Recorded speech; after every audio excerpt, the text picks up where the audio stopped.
Escape from the aliens in outer space. How to set up and play the basic game. Give each player a booklet and a dry erase marker. Take the deck of character cards and take even amount of humans, which are the blue cards, and aliens, which are the red cards. I'm setting this up for a 4-player game, so I took 2 humans and 2 aliens. If you're playing with an odd number of players, add an extra alien. Next, shuffle the escape pod cards and shuffle all the sector cards. Next, shuffle the seeded character cards. Each player will draw one and keep it secret. Here I'm showing it, but you're never allowed to reveal your character card to other players. So this player is a human, only known to them, and this player is an alien, again, only known to them. Next, randomly select a start player. Play will always proceed clockwise. Alien players always start in the alien starting sector.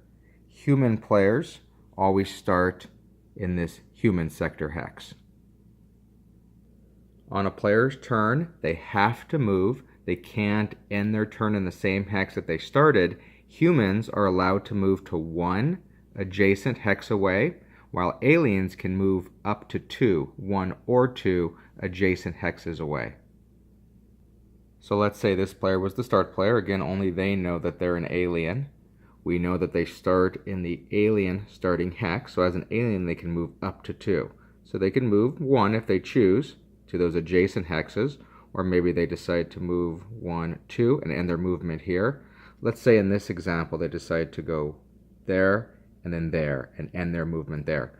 Wherever they end their movement, they're going to log that location in the next spot on their player booklet. So in this example, the alien player decided to move 2 spots. They moved there and then there. That's where they ended their movement. So they logged NO6 in the next spot on their book. Whenever you end your movement on one of these white hexes, you simply declare all quiet in all sectors. You don't have to draw one of the sector cards. And obviously you're not allowed to cross any of these shaded out areas. But whenever you end your movement on a gray hex, you're required to draw one of the cards from the sector deck. And depending on the type of card drawn, 3 things can happen. Here are the 3 types of cards. Since this player ended their movement on a gray hex, they had to draw 1 card. We're showing all 3. If they draw a white card, it's just as if they ended their movement in a white sector. They just simply say silent in all sectors and just keep that card. If they draw a red card, they're now obligated to declare where they are. So since they ended their movement there and they drew a red card, they have to say noise in sector NO6. If they draw a green card, that gives them the option. They have to declare noise, but they can declare it on any hex on the game board. So they can say one that's maybe close to them, or they can say a hex number way out here.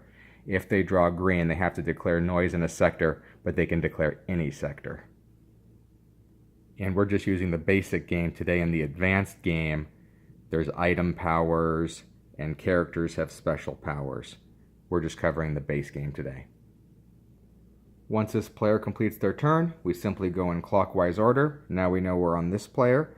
They're a human. Humans start in the human starting sector. Humans are only allowed to move 1 adjacent hex. So only these hexes adjacent to their starting location are eligible. Let's say they decide to move here, MO9. Again, they simply log it on their board. Since it was a white sector that they ended their movement in, they do not draw a card. They just simply say silent in all sectors. And now we move clockwise to the next player. Let's look at another example. Let's say we're back to this player's turn. We know they ended their movement on NO6 last. Now they've decided to move to 008. So they went from NO6. Again, an alien can move up to 2. They could have stopped there, but they decided to stop there. So they've logged that on their card. Since it's a gray spot, they have to draw a sector card. It's green, so now they can say any hex on the map. So maybe they say noise in sector J06 here, just to throw off the other players. Okay, let's go back to the human player. Let's say they've decided to move from MO9 to NO8. Again, they would log that in their book. Since N08 is a gray hex, they'd have to draw a card. Oops, they drew a red for that N08 movement. So now they have to say noise in N08. Now the other players don't know if that was a green card and they were faking that, or if it was red and it obligated them to give the exact location. But since it was red, they know that they have to give their exact location, which they declared. Back to the alien turn. Now they heard that declaration. So now they're going to decide to move from 008, which was their last location, and they're going to move into that N08 hex. So like normal, they write down the thing. Another option an alien has, instead of drawing a card or saying silent in all sectors, an alien, after their movement, can decide to attack. So since they think a human might be in that hex, after they moved, they're going to declare an attack. Now when you do that, you're obviously making it obvious that you're an alien, because only aliens can attack. Any other players in that hex that alien attacks will die, even if it's other alien players. If they accidentally kill another alien, that alien is eliminated from the game and that player's out. If it's a human player, that human has to reveal themselves. Yes, I'm in that hex. That human is killed. They're not eliminated from the game, though. The human will become an alien now and work on the alien's team. Just keep in mind, whenever an alien declares an attack, they're not drawing a card, but they are revealing that they're an alien, and they have to declare the actual hex that they're in, because that's the hex they're attacking. One other rule about attacking, whenever that hex is attacked, like we mentioned, every other player on that hex gets killed. Aliens get eliminated from the game. Humans will convert to aliens. The alien that did the attacking, if they killed at least one human, they get stronger. For the rest of the game, they can move up to 3 hexes. It's just that alien that did the kill, and it's only the first time you kill at least one human. Your maximum movement would then be 3 hexes for the remainder of the game. So while aliens are trying to kill other humans, humans are just trying to escape.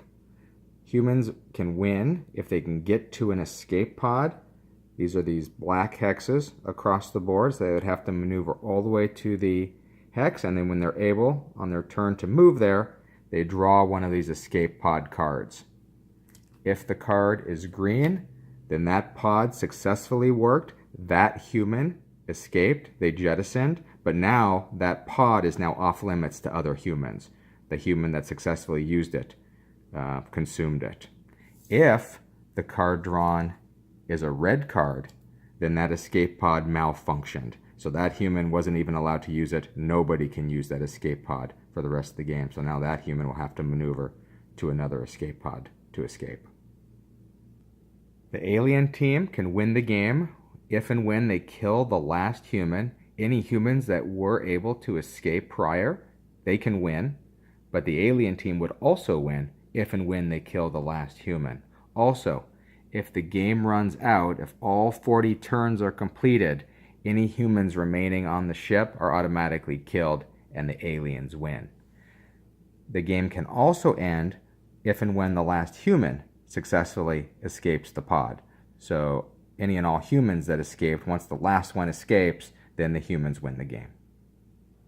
And that should be everything you need to set up and play the basic game of Escape from the Aliens in Outer Space.